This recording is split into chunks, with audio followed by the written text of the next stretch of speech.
So I hope you all are doing good in your studies. तो आगे next part, जैसे कि आप लोगों को पता है यहाँ पे मैं करवा रही हूँ बच्चे आरआरबी एंड नॉरसेट की प्रिपरेशन। अगर आप भी इन दोनों एग्जाम्स की प्रिपरेशन कर रहे हो तो इस चैनल को सब्सक्राइब, वीडियो को लाइक एंड शेयर जरूर करिएगा, बिकॉज ऑलरेडी मैं 2120 क्वेश्चंस करवा चुकी हूँ। 2121 क्वेश्चन आज हम करने जा रहे हैं बच्चे। और मकर संक्रांति की आपको बहुत बहुत शुभकामनाएं। और इस मकर संक्रांति पे हर एक बैच पे लगे हैं ऑफर, तो आप लोग इस नंबर पे कॉल या फिर मैसेज करके आज ही ज्वाइन कर सकते हो। आरआरबी के 2 बैचेस हैं, एक है इंपॉर्टेंट टॉपिक बैच, एक है थ्योरी बैच। जो इंपॉर्टेंट टॉपिक बैच है जिसकी फीस थी 1299, मकर संक्रांति के ऑफर पे इसकी जो फीस है वो मैंने ओनली कर दी है 1199।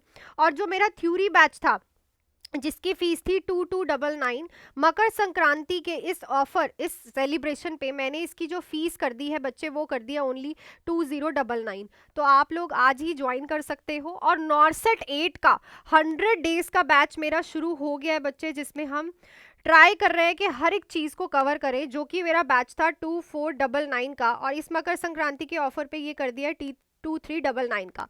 ठीक है, डिफरेंस ये है, इंपॉर्टेंट टॉपिक बैच में आप लोगों को मैं इंपॉर्टेंट टॉपिक करवाने वाली हूँ, प्लस एमसीक्यूज करवाने वाली हूँ, टेस्ट सीरीज रहेंगी, doubt classes, previous year paper and non nursing के सब्जेक्ट्स में आप लोगों को करवाऊंगी।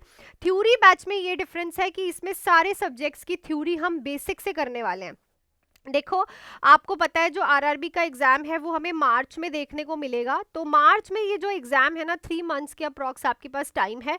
तो ये बेसिक्स वाला बैच आप ज्वाइन कर सकते हो अगर आपको ऐसा है कि अभी भी मेरे को सारी चीज़ें रिवीजन करनी है। So important topic, MCQs, test series, everything included रहेगा, प्लस नॉन नर्सिंग के सब्जेक्ट्स। तो ऑफर आपके सामने है, आप आज ही ज्वाइन कर सकते हो। सो चलो चलते हैं हम अपने क्वेश्चन पे। क्वेश्चन नंबर 1 देखते हैं क्या बोल रहा है।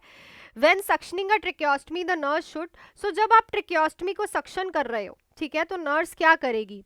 Apply suction while inserting the catheter, ठीक है, limit suctioning time to 10 to 15 seconds per person, use the same catheter for repeated passes without cleaning, perform suctioning routinely every hour। तो भाई सक्शनिंग जब हम करते हैं ना, तो सक्शन हमेशा जो है हम ओनली 10 से 15 सेकंड्स के लिए ही करते हैं। क्यों करते हैं? क्योंकि इससे ज़्यादा अगर आप सक्शन करोगे तो टिश्यू को ट्रॉमा हो सकता है। ठीक है, क्या हो सकता है? टिश्यू को ट्रॉमा हो सकता है, प्लस क्या हो सकता है, पेशेंट को देखने को मिल सकता है हमें हाइपोक्सिया। क्या देखने को मिल सकता है? हाइपोक्सिया, जिसको हम बोलते हैं low level of oxygen in tissues. ठीक है, सो ये दोनों चीजें देखने को मिल सकती है हमें अगर हम 15 सेकंड से ज्यादा टाइम यूज करते हैं सक्शन करते हुए। और सक्शन हमेशा आपको जब कैथेटर को विड्रॉ करना है तभी करना होता है। क्लियर? चलो नेक्स्ट देखो। The nurse is assessing a client with a Guillain Barre syndrome, which clinical finding is most concerning. तो जीबीएस वाला पेशेंट है, इनमें से कौन सी क्लिनिकल फाइंडिंग बहुत ज्यादा कंसर्निंग है? Progressive weakness in the lower extremities, deep loss of deep tendon reflex, respiratory rate of 10 breaths पर minute, numbness and tingling in the hands. तो ऑब्वियसली कि जो ये हमें ब्रेडीपिनिया दिख रहा है ना, इससे हमें क्या दिख रहा है कि रेस्पिरेटरी मसल्स की भी इन्वॉल्वमेंट हो गई है। क्या हो गई है? सॉरी, रेस्पिरेटरी मसल्स की भी इन्वॉल्वमेंट हो गई है। तो ये सबसे ज्यादा कंसर्निंग है। जीबीएस क्या है बच्चे? असेंडिंग पैरालिसिस है, मतलब पैरों से स्टार्ट होके, लोअर लिम्स से स्टार्ट होके ऊपर को जाता है, और ऊपर को जाएगा तो ऑब्वियसली एक टाइम पे जब रेस्पिरेटरी सिस्टम पे पहुंचेगा तो उसको अफेक्ट करेगा, और सबसे ज्यादा कंसर्निंग वही रहेगा। क्लियर? नेक्स्ट देखो। A nurse with a client with a femoral fracture develops dyspnea, pitake on the chest and restlessness. What should the nurse suspect? तो एक femoral fracture वाला पेशेंट है, उसे सांस लेने में प्रॉब्लम आ रही है, पिटियाकेज है चेस्ट पे, और उसे रेस्टलेसनेस फील हो रही है। तो अब नर्स क्या करेगी? ऑप्शंस है, सस्पेक्ट करेगी pulmonary embolism, pneumothorax, fat metabolism embolism syndrome, myocardial infection. तो इसमें हमें देखने को मिलता है, देखो फ्रैक्चर वाले पेशेंट की कॉम्प्लिकेशन है फैट एम्बोलिज्म सिंड्रोम। ठीक है, याद रखो ये फ्रैक्चर की कॉम्प्लिकेशन है मोस्ट कॉमन। और जब ये सिंड्रोम होता है तो पेशेंट को सांस लेने में प्रॉब्लम आती है फर्स्ट, ठीक है, सेकंड पिटाचेस दिखते हैं, और पेशेंट को रेस्टलेसनेस होती है, और ये हम नर्स सस्पेक्ट करेगी पेशेंट में। क्लियर? नेक्स्ट देखो। Client with the Edison's disease is being discharged, which statement by the client indicate need for further teaching? तो एडिसन्स डिसीज वाला पेशेंट है, डिस्चार्ज हो रहा है, क्या स्टेटमेंट क्लाइंट की इंडिकेट करेगी कि उसे और ज़्यादा टीचिंग की नीड है? सो एडिसन क्या होता है, जब कॉर्टिजोल का लेवल डिक्रीज हो, ठीक है।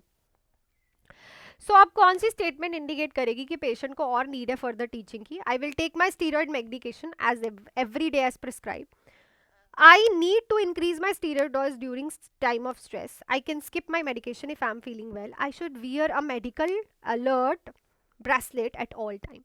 सो एडिसन डिसीज में बच्चे कॉर्टिकोस्टेरॉइड जो हार्मोन है आपका कॉर्टिजोल, उसका लेवल कम होता है। तो इसमें पेशेंट को हम कभी भी मेडिसिन बंद करने के लिए नहीं कहते, because it's a hormonal replacement.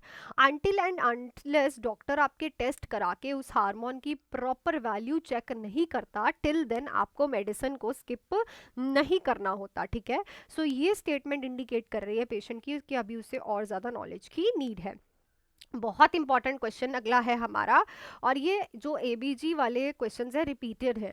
Nurse review कर रही है एबीजी रिजल्ट, पेशेंट को निमोनिया है, पेशेंट का पीएच 7.30 है, partial pressure of carbon dioxide 50 है, बाइकार्बोनेट आयंस 24 है। How should the nurse interpreted this result? तो नर्स इन रिजल्ट्स को क्या बोलेगी? Metabolic acidosis, metabolic alkalosis, respiratory acidosis, respiratory alkalosis. तो इट्स अ रेस्पिरेटरी एसिडोसिस। अब मैम ये एसिडोसिस कैसे हो रहा है? रेस्पिरेटरी एसिडोसिस क्यों? देखो जो पीएच है आपकी वो क्या है, एसिडिक दिखाई दे रही है, ठीक है। Partial pressure of carbon dioxide increase दिखाई दे रहा है, कितना होना चाहिए 35 to 45, पर यहाँ पे क्या है हमारे पास 50। सो जब कार्बन डाइऑक्साइड इंक्रीज होते हैं तो हमेशा एसिडोसिस होता है। So that's why it's a respiratory acidosis. Clear? So next question पे चलने से पहले बच्चे, बैचेस आपके मैंने शुरू कर दिए हैं, आप लोग इस नंबर पे कॉल या फिर मैसेज करके आज ही ज्वाइन कर सकते हैं। मकर संक्रांति के इस अवसर पे आप लोगों को ऑफर्स मिल रहे हैं। इंपॉर्टेंट टॉपिक बैच ओनली 1199 का, थ्योरी बैच ओनली 2099 का, नॉर्सेट का 100 डेज का बैच ओनली 2399 का। बैचेस जो है लाइव प्लस रिकॉर्डेड है, आपको लाइव क्लासेस भी मिलेंगी एंड रिकॉर्डिंग्स भी मिलेंगी। नॉन नर्सिंग की क्लासेस भी दोनों बैचेस, तीनों बैचेस में मिल रही हैं, नॉर्सेट 8 में भी। तो आज ही आप लोग ज्वाइन कर सकते हो, डिटेल्स ले सकते हो इस नंबर पे मेरे से कॉल या फिर मैसेज पे बात करके। और ऑफर्स हैं, ज्वाइन कर लो फटाफट, ये ना हो कि निकल जाएं। चलो नेक्स्ट देखो, a client undergoing chemotherapy develops neutropenia, which instruction is most important to include client education? तो क्लाइंट की एजुकेशन के लिए सबसे इंपॉर्टेंट इंस्ट्रक्शंस क्या दोगे उस क्लाइंट को जिसको कीमोथेरेपी चल रही है और न्यूट्रोपीनिया है? Avoid eating fresh vegetables and fruits, take your temperature daily, report any new signs of bleeding, increase your fluid intake 2-3 litres per day. So देखो, अगर कोई भी पेशेंट को न्यूट्रोपीनिया हो रहा है और कीमोथेरेपी ले रहा है तो उसको हम ये ज़रूर बताते हैं, क्योंकि इसमें हाइपरथर्मिया कॉम्प्लिकेशन है, ठीक है। तो अपना टेम्परेचर डेली वो असेस करे। नेक्स्ट है क्लाइंट है सीओपीडी वाला, ठीक है, receiving oxygen therapy, the nurse ensure flow rate is maintain what level to prevent complication? तो फ्लो रेट को किस लेवल पे हमें मेंटेन करना होता है अगर पेशेंट को ऑक्सीजन थेरेपी चल रही है सीओपीडी वाले को? 1 to 2 litre, 5 to 6 litre, 8 to 10 litre, 12 to 15 litre. So it's a 1 to 2 litre. Ma'am इतनी कम क्यों देते हैं? क्योंकि सीओपीडी में कार्बन डाइऑक्साइड की क्या होती है बच्चे, रिटेंशन होती है। सो अगर कार्बन डाइऑक्साइड की रिटेंशन हो रही है तो आपको ऑक्सीजन कम देनी है। क्यों देनी है? क्योंकि ऑक्सीजन भी ज़्यादा दोगे तो ऑक्सीजन भी रिटेन करेगी। क्लियर? चलो नेक्स्ट देखो, client with the history of alcohol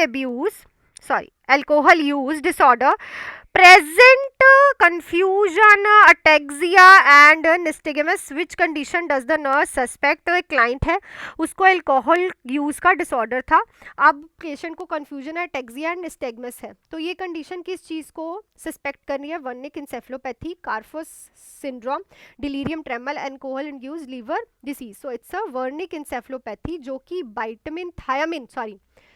vitamin B1 जिसको आप थायामिन कहते हो उसकी डेफिशिएंसी की वजह से होता है। और अगर किसी को अल्कोहल यूज कर रहा है उसमें ये डेफिशिएंसी सबसे ज्यादा देखने को मिलती है। नेक्स्ट है, client with the acute pyelonephritis is admitted, which nurse intervention is a priority?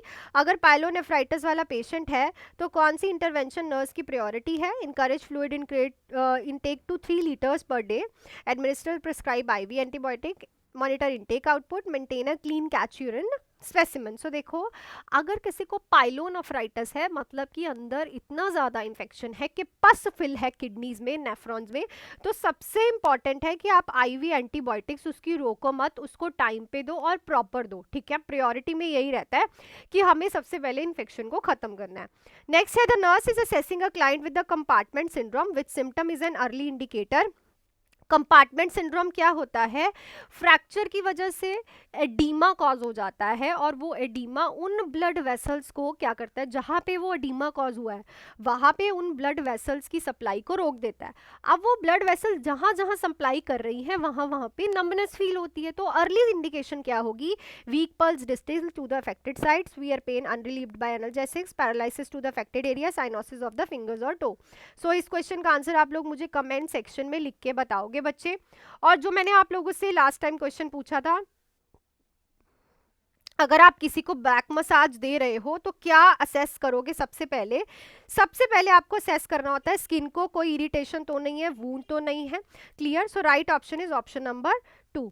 So that's it for this video अच्छी लगी वीडियो को लाइक शेयर एंड सब्सक्राइब करना, और मकर संक्रांति के इस ऑफर्स को जरूर ज्वाइन करो। आरआरबी के इंपॉर्टेंट टॉपिक बैच ओनली 1199 में, थ्योरी बैच 2099 में, नॉर्सेट 8 का 100 डेज का बैच 2399 में। तो आप लोग इस नंबर पे कॉल या फिर मैसेज करके आज ही ज्वाइन कर सकते हैं। So that's it for this video, मिलती हूँ कल की वीडियो में। Till then do hard work, make your parents proud and all the best.